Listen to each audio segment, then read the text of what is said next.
When Samoans first began coming to the United States in the early 1900s, they were looking for a place to belong.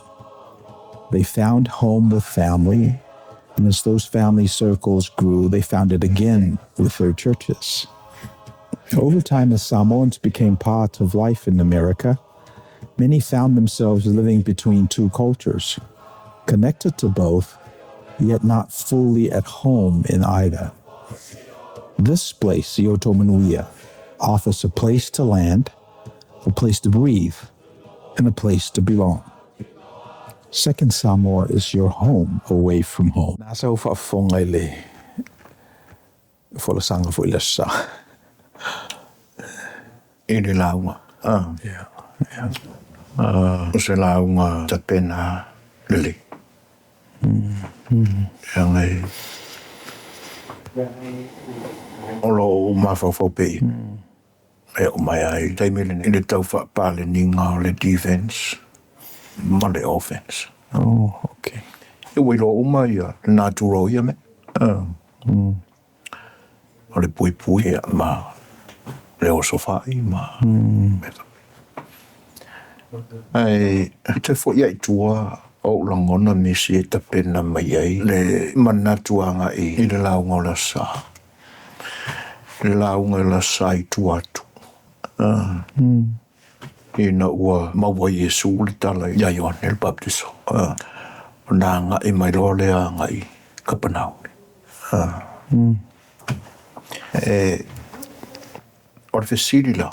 O le vaenga le nā la ina saulala. Ina ufal pui pui. Ina ufal pui pui. Ioane. O a pese i a tuli loa le tala. E pe le o manino te le i le tūra lea i le offense.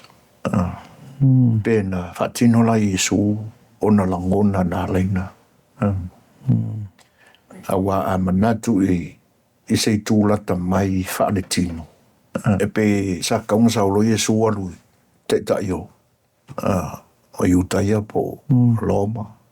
O le alme ua a velta malei. Ia. Ia ele i tino le nane. A o le tūla ele wa ai e le sauila. E pe o le wha awa wina o le. O le sa tāla Ioane. Whalau le leile ala. O le ala ua. Wa a matarola ona whaatino Yesu le ngā luenga le nā. Na whai i ua. Le i o le mafuanga le nā leina. Ngā pisar kamare le vau. Ia, e peo i nana a matamai ona. O le ai alu ala u folasanga o le launga le sa umawai. A lai tua o lo mawau fau. I le launga o le sa tutu. E no tamwhairo le ai. Ia. O le ngā whaftaila nai le. Tapena ngā fo i o le launga. Wheme o mai maa. Ioen. O le launga le lei ate au i so ufo i tamai whaiwhi au. O le launga e umalona whaalongo i el tangata whaatino lo ilwa yaso. Ia wala o le launga le nā le lei ate au. So o te tampoe whapena ia lo o le fwoi au te sa ilia whaiwhi au launga le lei i se i o whaalongo i alato manulauti ma folasanga ia pele o sa vali e fo i le vai aso. Ia wa e pei o le mena e whaftai am o le compliment fo i. E pei a whapea e le o mawhai e le tangata o na avele launga le sa o na o laila i e le vai aso. Ia e tu maulava. O le mea tasi a whape e maua le upu pala le whatu. Ia o na tupu mai le nai fua le lei. Ia oi. O le siane nā vaenga e pe le o i longo na manino le le. Umani se sauni ngā se kalesia. O mai whafore kalesia mo le au lotu. Mai no wharo. Se la ngā le la unga mangia. Ia le o navoi. Sorry. Ian kako salamo voi le vai a sole voi salamo. A pe o tūlanga le nā o le ale wingo le. Nanga le la unga Manuia. E Manuia ea ona o upu o lai. Ia. A pe la o le tūlanga le wa e sa unoi. O se launga le leia. O le launga e tino mai ena le upu le ana. Muli nei a e saunga. E upu le na ia vea mawhatu e pa se ele. Ia. E peila o launga le leima, le Manuia le na. Le o karangoa ma karangu e la uloko I fafo. Se le Manuia le. Ia. Awa e o whai ai ina i ulangona. Ele o ia I se tūlanga le lei se o ainga le ni taimi. Ona ua wha umi ona whea ngai I o le mātua ainga ma tingā o le tino e alei le ma. O le lai kau whapale ngele offense mo in defense.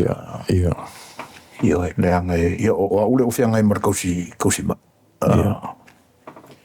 Ia o pa ia tu I misi. Se le whengofi. E ika mika ke alofa I le mai. E ika mika ke ika I le ma. E pi o mean. It's all fine. So, yeah, e wa ben nai e mana el malai lea. O le malai lea le ngata ina whateita I le launga I le so. Ia so sa. Ia mai ia mata upu onga tu ngā moi. Ele mwhaina ave I o ile ilfilsa. Bela mena. Ia la Talofa o al me whenga ruenga nale ale galesia.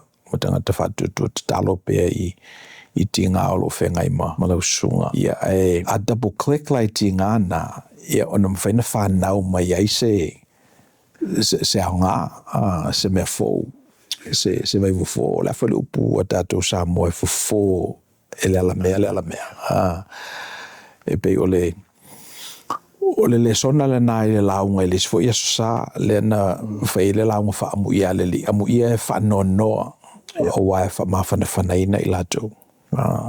So pe uisi na o ngā le li. O walawa ni alo tātou ma ta upu tu ngā ti ngā whinga tā o le lalolangi. Awa ma ta upu moni ana. Ma ta upu moni ana. E tangata lato te tosia ia le meleta o le conscience. E whawhewheo na conscious le tangata, e whawheweo na I lo o ola. Ma o le tali la, ona o ti ngā. That's the basic fundamental manifestation of conscience. O le teimiro la me le ti ngā o ia o umalo, o le conscience lo e. O le tūlafono le nao o le physics. A whamea le li amu ia e anga malu. A wai whai mo lato tofi le nu.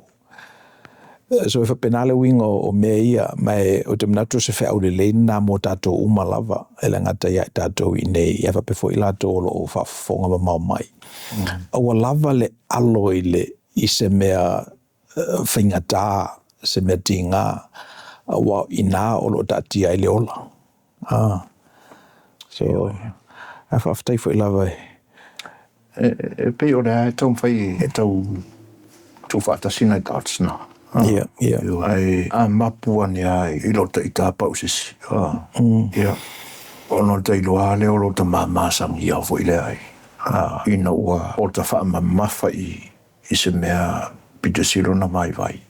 Ai e whai ama o le vau ke le koe kusi notes.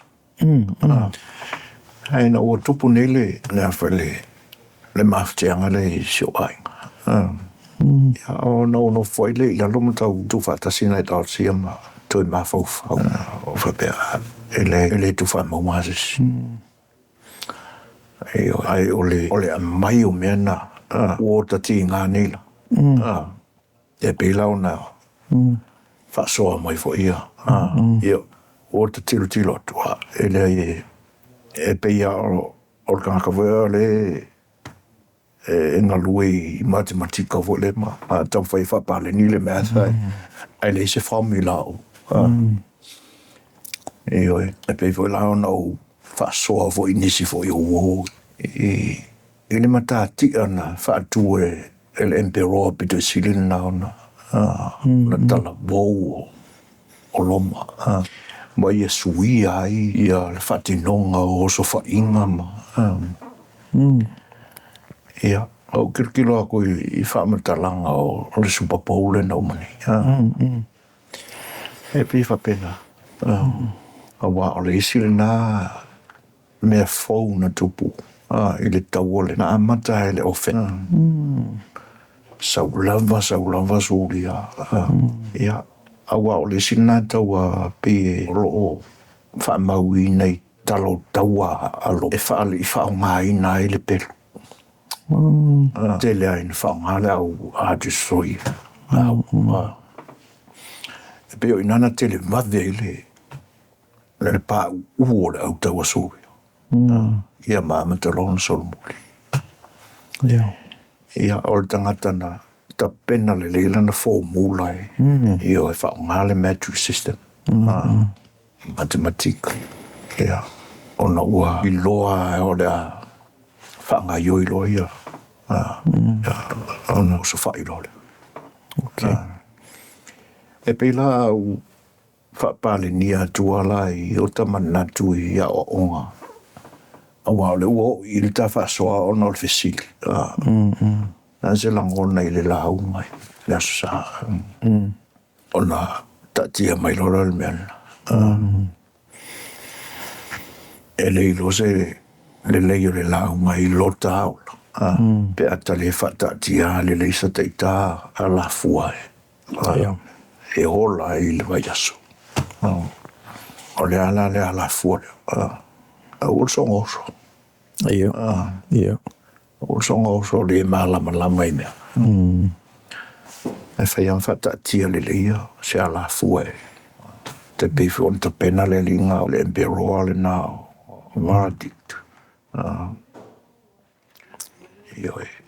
So in manino la le tala na so le ala le pese technology le ale u fana versus le pelu le pelu e faila talata i le feau o le u fana e le manino so io e sel mane o le na technology o latu fu i vai temi ia o te loe te lese fasinga la titinta ngata na latu Wa o le roto ta penanga a leri. Na ia fuaina ai le se'i o le u whana ma le au whainga o mau ia la whelele. O tangata e pā uai. Ia alu atu le ua whana lone lua. Whasolsola tangata le. E le ngata lau le na o le mamao. Ia o se fuafuanga pita silo na tamai. Na o foi ia tangata totoa ta ua o loma. Ua mātu tua i le whaivalea. E fau ia i la le kou ia.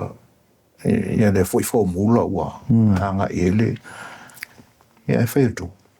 Le lei o le se senga o tangata na mali liu asuria.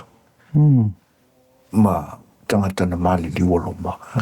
E pe wala ala hoi wana eli lua. Ia e pe wala ona sao fia mai ia le au tawa le fili. Ona ua whaaputu i lunga tino mali liu. O whaingo fia ilana na pe o se au wala au papa. O inala whatu a se i lo le pelu. E se iangi la le pelu aloma.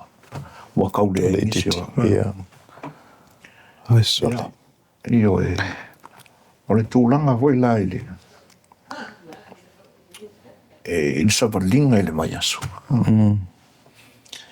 E tawaona o tailoa o ta vaivainga. Ia ma mea la fua i ela ta savalinga. Ia uangi so ngauso. Ko mai la e la u whaivale o ia i ore. Ore ngofo whale. Ma kausi le mai. Ia. E pe e fōre mea. Ia. Mara tausima. A o tam whaia e whamasani ai. O aile ma. O hatūlanga o lo mahawhatia e le tangata oma. Ia. Ma le sila mea le wa e au mai nei la i tā penanga mō le kausenga o le mai pēa u fōi atu. Ia. o le ua I loa tinga o kanta si le tangata. E whawhikaira o rega kei loa ia. O kei mea raka ke vai a kolora o le hira o lakanga umare maka. O mana tui nā mai lo tātou whale mai Samoa ia. Tau Talofa Malawa. Awa peka kia laku a la vero kalima. Kia laku o kengia ka ika tene fōmai. Kai whawhara malea kele asore la vero lima. Ele o mai o na me murumuri ele singa me e fofo a wo male na manua loto loto ile la unga kele ale nurse fa me data. So me whenga ruenga I never temi. O le alua iai. O le tapu kleka iai. E fautua mai fo ia le nganga pa i o le tu. I o tatala no fo ila wa o le tata no fo I Amerika. O le si lea medical system au pito si leo na taunga tā. Awa Afrika atu ia insurance ma tupe e tutongi e tangata insure ai ma le amio le ale insure o le tutongi o tau o vai I le tau e te tauna o no whapela wala la lea ia o me sidi le ngase ia roto wai ngai tutono le o le system au pito sidi a ona taunga tā wai na wala 911 o mai tangata piki ave for mai le emergency kiri o mame o mai le fesidi mai pepa le fesidi mai le insurance o le emergency la faola le tangata so o le level na le le 911 system I nei fa mai ia le li o nga lo nga ta feta to fa marolo I mai matutulite moni le Super Bowl le taruai. The most time ever know matematai. Ele ai. Ia o le memonia. Tala no foi mo le fa e te no. O le mai moanga foi. Fonga nga le tunu. Au te le muli le talo. Ia o no lo te talo mo ka o le sa moi I se sifo. Ia. O la ka pifa Britanniana. No la mai ai. E ui ui ngai le whana ve vai solo ia. Ia o sa voira I nei. Ia o le ua. So vali loso tau sanga taluna no voi nei le. Ia o tele o e pisa mai a ia nei pas voi ia o kei mi o le Super Bowl ma. Ia la e whaila una e pilasa. Ia, hai wa o waru atu nei la I whafoili. La lata se full. I bo. Ia awai e te siro fia voi wan voi whafonga ngala tu no. Wala sunga voi whawhenga informa. O weulu. Ia. O ke sa ungiro o ke alu whafo mazani ala ia. Ia losa voi le vai mailo I ngai o inga. Ia wa sa ufo ia ia lau koe inga ia. So lau se ia sisko inga le whafo. Ia au le ari whafo ia. O la tuale o tū il me no wha me masani fo ino. Ia whalongo tula le TV le ainga rei o kawha. Ia wa umole le tāronga. A lai tū mutumu ia ia Mexico sa whaet papakiu mai ingo ia inga. Ia. Na ulo aila ia. Ai o mana tu aila le tala ana datu te telefono. A sa uni foi le talonga I sa. E fai mai o iena te langolangoina le awal Seahawk. E pe wa a mai e te akono ia lana I va ai mo I loa I le lei o quarterback se a awelua. Yo whanonga kula o la e ola le TV mo whanonga longo I tanuanga a pia a reila e sa o harale le ki ako. O le uambano le au sa piki e ki ako mo le quarterback e le lei atui. E peo, mai meanga a o le talonga ai o tele I mata.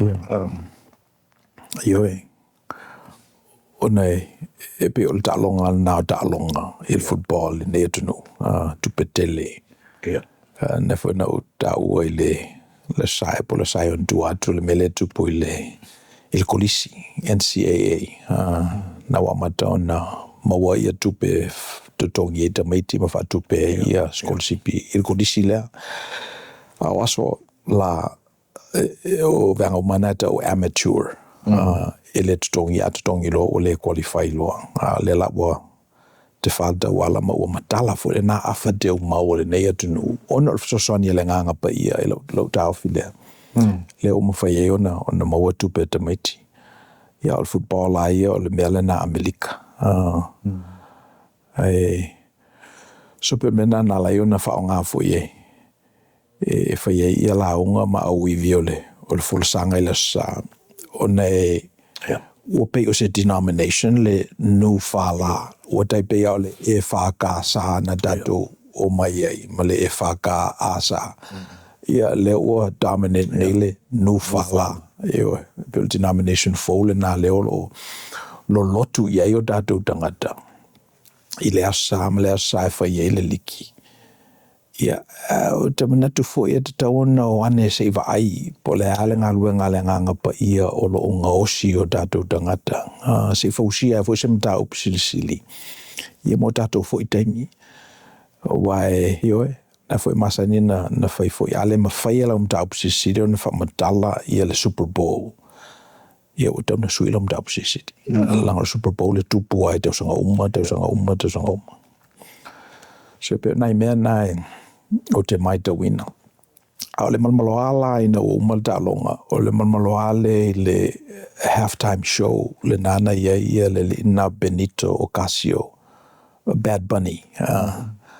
E peo ina pe na tele atala na fai ia mese ia tangata o lo maata i tuina winga o mea.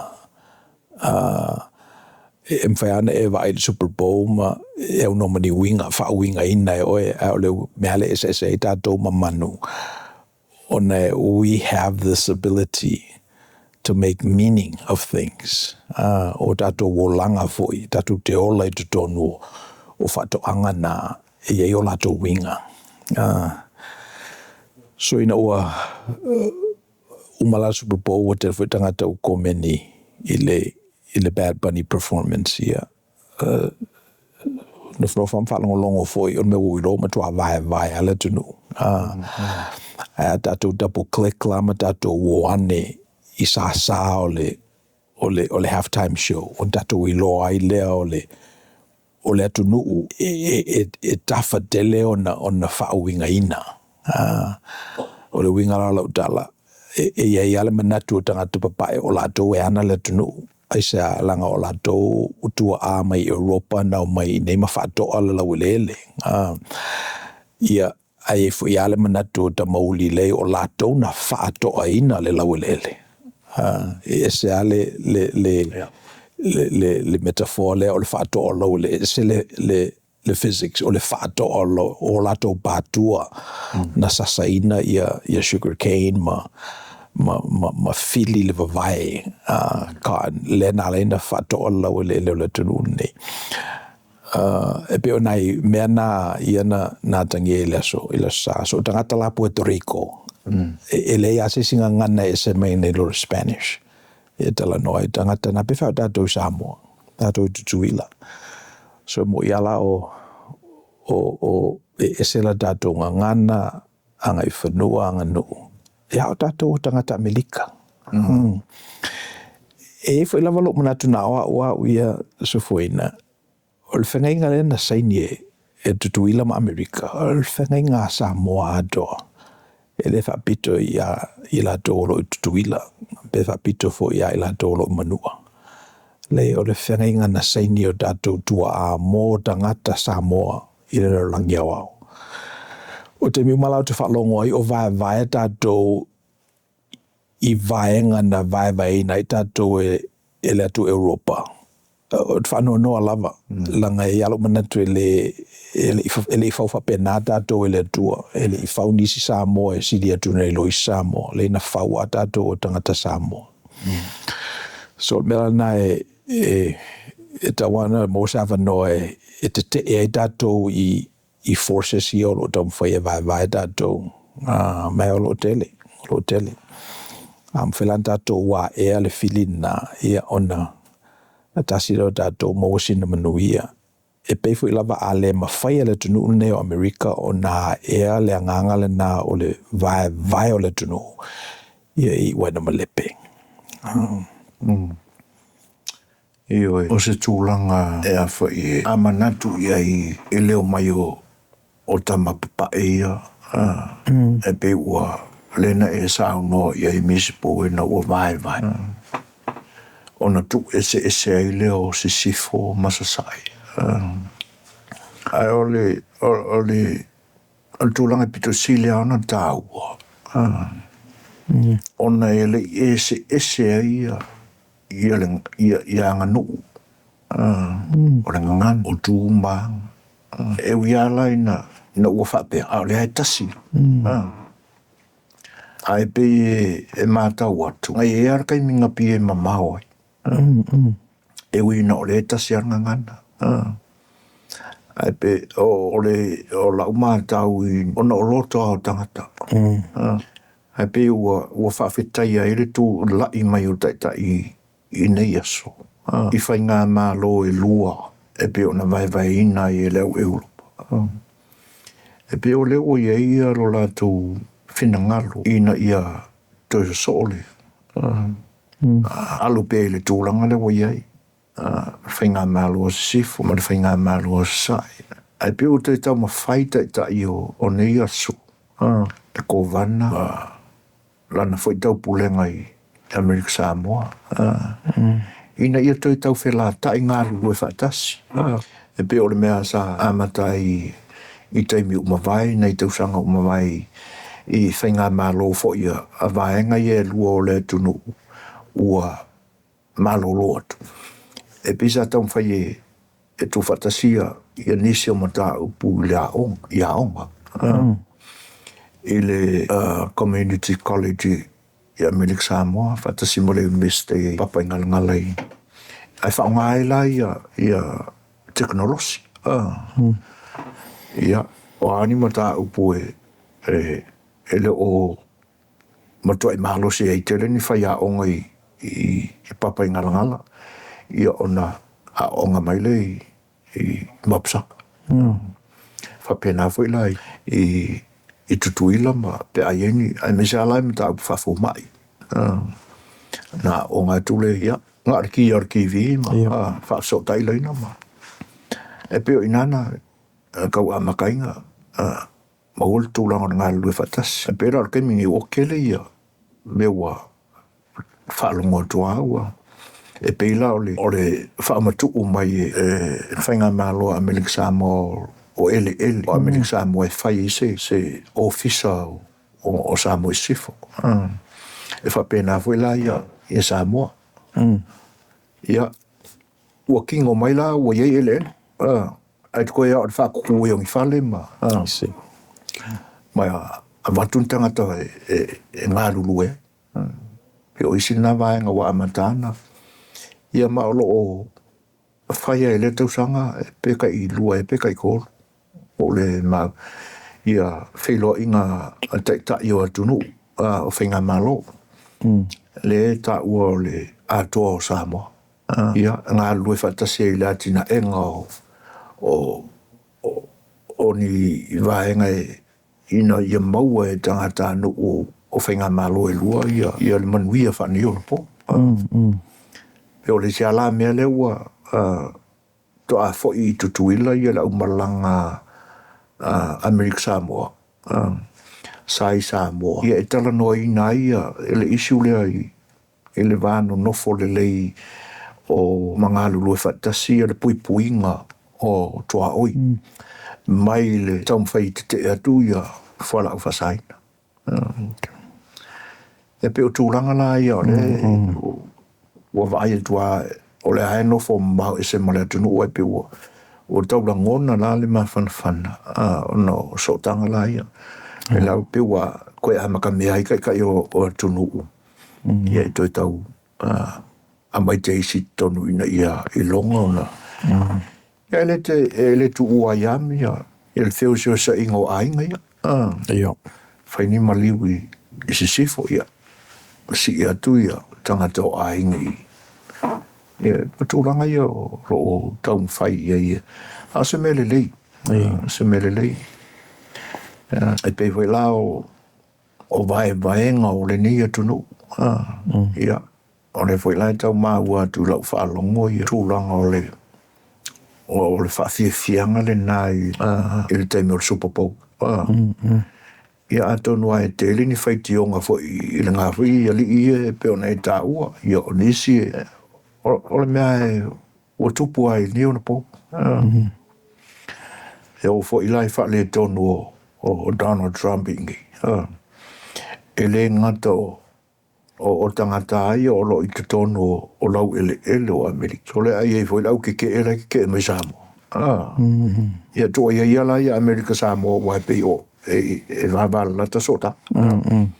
Aor ke mai la ko ka ye upolu. Ki mea ia a drama whaini. O lasi whaitiong o sau mai Samoa. O tele I lopo I tō whini tangata Samoa e alo lo whai ato. Ia masalo hao le tūlanga le I tangata fo I ua kipoki. Le immigrants. Okay. E ala I ona pe I whapena langona o. Ia, a ka whaika ua kua, o la e whaiti o mai ma. Ia. Ia. O te vai a I ma le te ese a I o tangata. Ia. Pe o le sia whatufunganga e te taona, whatufunga I nai la tātua tunu ia ma I la tau whoro whafunga mai nei prokalama. O le mwhaiona tu ese o ni mea. Ona e mwhaiona ia mawhai al tangata ona awhapea o le mana onga o ni tupe. Ona mawhai lera tangata ona le sue tupe I le whaiwheau. Ae sue tupe I le whale tupe. Awa o la lato nafa le nā, o la lato competence le nā, o le mafuanga nā le whaiwhale tupe, ona o tupe. Awhapea o le mea le nā e whimna mie o le tele lavo o whinaunga o lo whaia. E pese I e whinau mai e leo whaawaina e manatu nā e leo. E wai, o tele I meet mua ia President Trump. E le mawhai ona whausa manatu e umai se teimi o whaise opinion. I se mea e le I tupu mua o tele I lor tangata. So a whatufunga ina la ia tātou e o le umawina o tātou langona mo tangata tātou tele I loa ma masani ai. Ia, I think e tele hatai mi e whasao mai. E pe o le mea nā o te mana ala e whatufunga ina o tātou tunu. Ia, pa u tonu ale fui niu I lungo la palapa. Ia o le wheitai I tātou I le whaiwheau leanga o lana le nā ngā ruenga o le sau e tala I le tala ia Yesu Keriso. A tonu e iso na winga whaltangata ia e se melina mai le upu, mai le message. O confuse e tātou le messenger ma le message. O fo ine I ngalo ia I tātou le miliu. Awai, o messenger e sau malu, perfecta. Whaiwheau o mai mao a le message ai e tu maupea, le lofo le tua. Ia, mela na e whaitete o le miliu, e tauna I loe tātou. A whapela ita mai se tangata mai Samoa ia Donald Trump na tele I whailoa iai. Ona te taure na whesili. Po le ale message lai ita anga iai, a wa e lei mafuta le messenger. O le ale message lai, o le ale symbolism lai a mai el tangata e mafua na langa o na langona. Ia na whaite te rola e le miliu o le ita le nā. E lo manatu e le ifato a tupu nei ina ua tula I Palestine Trump e whan Palestine. Mana upuia o amplify nei le media. E le manatu le ita nao se mea o levana ia oe. Mwhaialana o le umau, o wane I tausi whatupua, o wane I apepele ia te oe nālangona e peo ni la e mwhaiona ofu matu ese avetata, to e mai to e ofu, to e avetata, ofu atu le stemi ua mo fiti le filo mo tu fa mau ia tongi lo lapisi a mainis a tatou o mawina o tatou langona fa pena tatou ofu o tatou la i ona le mfaile ona to ilalo tatou i mena ia wai o le midterm election le whenga i nema le tonu ne o te lo le asu i ai le alua al presidente awa o le la whenga i tatou ma elections ia uni primaries ia o November la le general so ia na sui e fuila i ole i la ule mate matenga but lisia wa lisia la na mea tangata umai mate ai la lo va i ngale ngale anga pa ya le tu wai o ina i lona fa tu ele tu ia le ngai ka malo lau va vale muli lulua ono se aso fa bene o le winga na lo tala e faiata to ti finga ia ai la lo va i ngale nganga pa ia o tele atu o tala ai o le vaenga lea misipopina. O le ita i se mea ele masania. Ele i ulima ma Talofa. E ki ia waika. O na uma fau le i ele nā tūra o le tangata. E ka kia ia e lau tele o le larolangi. E atono a pe langu ta si ai. O le winga foi lea o le alu i ta inga. O vai e pe ona o tala no atu i le taalonga le o le football. E le inia ulangona foi le o te fifia. Ona o walangona e tau e o ngilangonga whaapiko. I lo wawai vainga. E pe tau foi ona sui. Iese suinga o nalangona. Whakai ka inga arui. Ale mena o kele ika i e karo. Nanga o te leilo. O tangata la e whai tio mai isi a kako pelesi kengi. E moni e la i rōwhina ngara. E tau ana fōwha pena. E o ngā ore kanga kai alu i ka inga. Ia o leo o se tala whai te tai o mui a tune i a te oe ia ia le uso ia pai. O le susua lawa upu mui. O wha olo a taua i fo i malofina. O ki ale wa e ika ia pai. O ta inga. O ta ta ina. Ma o wha auru whale ina. Le fia taua ulangona i te ita ia pai. E kere i loa pai. E pe o nā tūra nā o tātou tangata na whaia ia whapeka ko e la kua pēa. Okay. Mwena amata ina na whai whapea tātou e le tua. And na whai fo i tātou e le tua, with free will, with agency. E ma whaina sui. Whaina sui. Wa peo lau māsani na o le tatalo i whatufunga ina o e leisi tu o le atoanga o le tangata na whaiai e le tua. E le se robot. E le se tangata whai atua. E le san tala e whai mai. O na tala fo e whai mai. E le liwha i lunga fo i le tua na whaiai ia. E pe o le atoanga na o tangata. E to tele o ta tangata o lo o ta inga. Atonu o se tupua na e tauana o na taia ele tatou proklama o hafa pe finangalo ia tatou e vele malae utu ia manuia o le tua ia o te lentangata ua pa ua ni ta inga e malian matou dinner ma esi foi ma o fai fea o baso o ma vai e talai la ia sun faltua il mele na some sort of a betting app. Ia na faso mai ala ia faso mai foi la le loe e tina. Ia ole mea tasi o ta inga. Ia no fatia se foi o ai fato ai loa lava le ma leanga o se mea. Ina ua lava ni taimi e tu iai ua lava ni tō whaela lafo iai. Ia o na whapera tātou so le o le mele o le vana na whataitai o whitaui. Ia tātou whaau uia maave tai. Whatawhaitau langama. Thank you for spending time with us. If you found this content helpful, please like the video, share it with others, and subscribe to the channel so we can continue bringing these insights directly to you. Yo Manuia.